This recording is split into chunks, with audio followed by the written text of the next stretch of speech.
En 1974, un científico mexicano de 31 años publicó un artículo en una de las revistas más importantes del mundo. Ese artículo tenía 8 páginas y cambió el destino de todos los seres vivos de este planeta. No lo creían, lo atacaban. Las empresas más poderosas del mundo pusieron equipos enteros de abogados y científicos para destruir su trabajo. Pero él tenía algo que ellos no podían comprar. Los datos eran correctos. Su nombre era Mario Molina, y la historia de cómo un ingeniero mexicano salvó el cielo de la Tierra, mientras Europa y América lo ignoraban, es una de las más extraordinarias de la ciencia moderna. Esto es lo que pasó, y esto es lo que la humanidad casi perdió para siempre.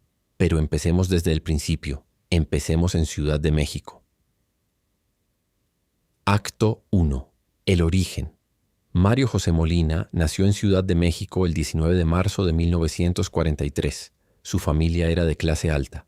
Su padre era abogado y diplomático. Desde niño, Mario convirtió el baño de su casa en un laboratorio. Su tía química le regaló un microscopio, y eso lo cambió todo. A los 11 años ya era completamente obsesivo con la ciencia. Sus padres, preocupados por la intensidad de esa pasión, lo enviaron a un internado en Suiza. En Suiza, Mario aprendió alemán, estudió a los grandes físicos y químicos europeos, y volvió a México más decidido que nunca. A los 17 años ingresó a la Universidad Nacional Autónoma de México, la UNAM, para estudiar ingeniería química. La ingeniería química en México en los años 60 no era lo que Mario quería. Era demasiado enfocada en la industria. Él quería entender cómo funciona el mundo, no solo fabricar cosas. Después de graduarse en la UNAM, se fue a Alemania, a la Universidad de Friburgo, para estudiar cinética química con los mejores físico-químicos de Europa. En Europa aprendió todo lo que había que aprender sobre cómo las moléculas se mueven, reaccionan y se transforman, pero todavía sentía que le faltaba algo. Ese algo estaba en California. En 1968, Mario Molina llegó a Berkeley para su doctorado y entró en el mundo de la química más avanzada del planeta. Berkeley, en 1968, era un mundo en ebullición, protestas contra Vietnam, movimientos civiles, una generación que creía que la ciencia podía arreglar el mundo. Mario no era activista, era científico, pero esa energía, la idea de que los problemas grandes tienen soluciones si alguien trabaja duro suficiente, lo marcó para siempre. Obtuvo su doctorado en 1972 y entonces tomó la decisión que cambiaría todo. Aceptó una posición de postdoctorado con un científico llamado Sherwood Rowland en la Universidad de California, Irvine. La pregunta que Rowland le propuso a Mario era simple, deceptivamente simple. ¿Qué le pasa a los CFCs cuando llegan a la atmósfera? Acto 2. El problema que nadie veía, los CFCs, clorofluorocarbonos. En 1973, esas 3 letras no significaban nada amenazante para nadie. Los CFCs fueron inventados en los años 30 por la empresa DuPont. Eran el gas refrigerante perfecto. No eran tóxicos, no eran inflamables, no reaccionaban con casi nada. Eran tan inertes, tan seguros, que los científicos los llamaron el gas perfecto. La industria los usaba en todo: refrigeradores, aires acondicionados, aerosoles, plásticos expandidos. En 1973, el mundo producía más de 1 millón de toneladas de CFCs al año, y nadie se preguntaba qué le pasaba después. Esa era la pregunta de Rowland. Y Mario Molina, con su formación en cinética química, era la persona perfecta para responderla. Los primeros meses de investigación fueron rutinarios. Mario calculaba las reacciones químicas de los CFCs en la atmósfera baja. Nada alarmante.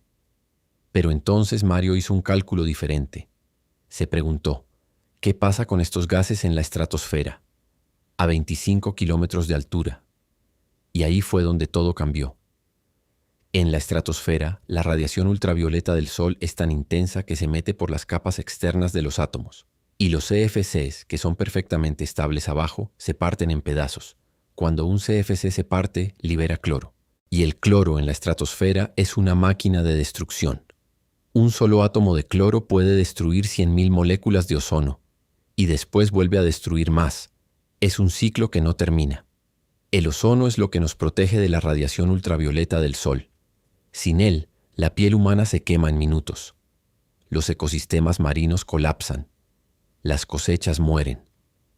Mario Molina revisó sus cálculos 1 vez, 2 veces, 10 veces. Los números no cambiaban. Fue a la oficina de Rowland y le dijo: «Sherry, los resultados son aterradores». Rowland leyó los cálculos, revisó la química y le dijo a su esposa esa noche: «El trabajo fue muy bien, solo que puede que signifique el fin del mundo». En junio de 1974, Molina y Rowland publicaron sus hallazgos en la revista Nature. 8 páginas que describían con precisión matemática cómo los humanos estaban destruyendo su propia capa de protección. Acto 3. La guerra contra la ciencia. La reacción de la comunidad científica fue de escepticismo. La reacción de la industria fue completamente diferente. DuPont ganaba $500 millones al año vendiendo CFCs, en dólares de 1974, equivalente a más de 3.000 millones hoy. La industria lanzó una campaña coordinada para desacreditar a Molina y a Rowland. Contrataron científicos para publicar estudios en contra. Presionaron a políticos. Un ejecutivo de la industria química llamó el trabajo de Molina ciencia de tercer mundo. Lo dijeron en público, con ese exacto nivel de desprecio. No era solo el dinero, era el orgullo. Les decían que el gas que habían vendido al mundo como perfecto era una bomba de tiempo ambiental. Mario Molina tenía 31 años. Era mexicano. Trabajaba en una universidad que nadie había oído hablar de Irvine y se enfrentaba a los gigantes de la industria química global. Pero los datos no mienten, y él lo sabía. Durante los años siguientes, Molina y Rowland se convirtieron en parias en ciertos círculos. Algunos colegas les aconsejaron abandonar el tema, que destruirían sus carreras. En Alemania, los principales institutos de química de Europa argumentaron que los cálculos de Molina eran exagerados, que los modelos atmosféricos no eran lo suficientemente precisos. En Londres, científicos de la Royal Society publicaron análisis señalando incertidumbres en los datos. El mensaje implícito: no hay suficiente evidencia para actuar. La industria usó esa incertidumbre científica como espada. Los expertos no se ponen de acuerdo. ¿Por qué actuar ahora? Era la misma estrategia que había usado la industria del tabaco durante décadas. Sembrar duda, comprar tiempo, seguir vendiendo. Pero el cielo tenía sus propios datos, y en 1985 llegaron. En 1985, científicos británicos de la British Antarctic Survey, no americanos, no europeos del continente, detectaron algo que nadie esperaba. Sobre la Antártida, en la primavera austral, habían perdido el 40% de la capa de ozono. No era una pérdida gradual, era un agujero en el cielo. Los datos llegaron primero a Joe Farman, un físico inglés tranquilo que llevaba años midiendo el ozono desde sus estaciones antárticas. Farman no lo creyó. Pensó que sus instrumentos estaban fallando. Los calibró de nuevo, los cambió, y los números seguían siendo los mismos. El agujero era real, y era exactamente donde Molina había predicho que aparecería primero. En los polos, donde las temperaturas extremas aceleran la destrucción del ozono. Cuando la noticia llegó, Mario Molina tenía 42 años. 11 años después de publicar su artículo. Había esperado 11 años para que el mundo viera lo que él ya sabía. El escepticismo desapareció casi de la noche a la mañana, porque ya no era teoría, era visible desde el espacio. 4. El mundo reacciona. Lo que pasó después fue algo rarísimo en la historia humana. El mundo actuó. En 1987, representa en Montreal. 46 países se reunieron para firmar un tratado que prohibiría los CFCs, el Protocolo de Montreal. Era extraordinario. Nunca antes en la historia, la humanidad había actuado de manera coordinada para resolver un problema ambiental global antes de que la crisis fuera irreversible. Pero no sucedió solo porque los datos eran correctos. Sucedió porque Mario Molina no paró de hablar. Durante 11 años fue a cada conferencia, habló con cada político, explicó la ciencia a cada periodista que quiso escuchar. Fue lo que los científicos llaman activismo científico. Usar la ciencia no solo para publicar papers, sino para cambiar el mundo. La industria no se dio sin pelear. DuPont presionó hasta el último momento. Pero cuando el mercado empezó a moverse, cuando los consumidores empezaron a elegir productos sin CFCs, la resistencia se rompió. En 1988, DuPont anunció que dejaría de producir CFCs. La empresa que había construido su fortuna sobre estos gases decidió abandonarlos voluntariamente. No fue por bondad, fue porque ya habían desarrollado los gases sustitutos y el negocio podía continuar, pero también fue porque la evidencia era aplastante. Para los años 90, más de 100 naciones habían firmado el Protocolo de Montreal. Era el tratado ambiental con mayor adhesión en la historia hasta ese momento. Y funciona. No es ciencia especulativa. El Protocolo de Montreal funciona. Las mediciones lo confirman. La concentración de CFCs en la atmósfera alcanzó su pico en los años 90 y desde entonces ha ido descendiendo gradualmente. El agujero de ozono está lentamente cerrándose. Los científicos estiman que si hacemos todo bien, la capa de ozono estará completamente restaurada alrededor del año 2060 o 2070. Sin el Protocolo de Montreal, los modelos dicen que para 2050, 2 millones de personas morirían de cáncer de piel cada año. Los ecosistemas marinos habrían colapsado. Un hombre, una pregunta, 8 páginas, el planeta salvado. Acto 5. El premio y el legado. El 11 de octubre de 1995, Mario Molina recibió una llamada temprano en la mañana. Era el Comité Nobel de Estocolmo. Mario Molina había ganado el Premio Nobel de Química. Compartió el premio con Sherwood Rowland y con el científico holandés Paul Crutzen, quien había hecho trabajo complementario sobre el ozono. Mario Molina era el primer mexicano en ganar el Premio Nobel de Química, el tercer mexicano en ganar un Nobel en cualquier área. En su discurso en Estocolmo no habló de victorias. Habló de responsabilidad. Dijo que la ciencia tiene la obligación de ser útil para la sociedad. Dijo algo que debería grabarse en cada laboratorio del mundo. Los científicos tenemos la responsabilidad de comunicar lo que sabemos, aunque sea incómodo. Mario Molina regresó a México.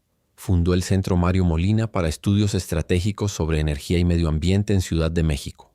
Continuó investigando el cambio climático, la contaminación urbana. Se convirtió en asesor científico del presidente Obama, del secretario general de la ONU. Entrenó a cientos de investigadores mexicanos y latinoamericanos. Insistió siempre en que la ciencia de primer nivel puede hacerse desde el sur del mundo. Lo que hizo Molina fue romper un paradigma geopolítico. La idea de que la ciencia que importa viene de Europa o de las universidades de élite de la costa este de los Estados Unidos.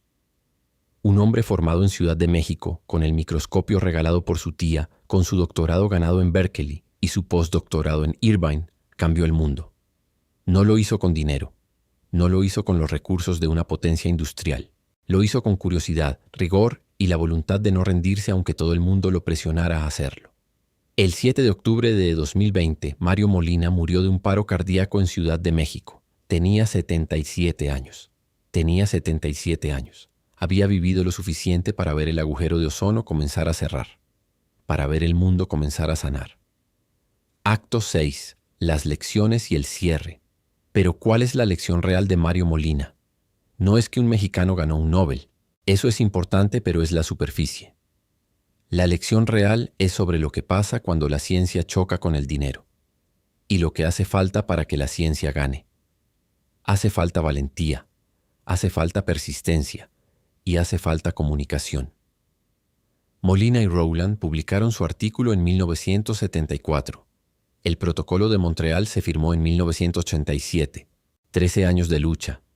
13 años durante los cuales la industria atacó su trabajo, durante los cuales los políticos dudaron, durante los cuales la incertidumbre se vendía como razón para no actuar. Pero la ciencia tiene una característica que ningún lobby puede comprar. Tiene razón o no la tiene. Y el cielo es el árbitro final. El caso del ozono es, curiosamente, uno de los grandes argumentos para el optimismo sobre el cambio climático, porque prueba que los humanos pueden identificar un problema ambiental global, coordinar una respuesta internacional y ver resultados medibles en décadas. No fue fácil, no fue rápido, pero funcionó. Y todo empezó con una pregunta de un científico mexicano de 31 años que quería saber qué le pasaba a una molécula a 25 kilómetros de altura. Así funciona la ciencia real, no con grandes presupuestos ni con superlaboratorios necesariamente, con preguntas correctas hechas por la persona correcta en el momento correcto. Mario Molina hizo una pregunta que Europa no estaba haciendo, que Estados Unidos no había hecho. Y la respuesta que encontró le costó 11 años de su vida y un enfrentamiento con el poder industrial global. Y hoy, gracias a él, el cielo sobre la Antártida está sanando, despacio, pero con certeza. Un niño de Ciudad de México convirtió un cuarto de baño en laboratorio y terminó usando el cielo del mundo entero como su experimento más importante, y lo salvó.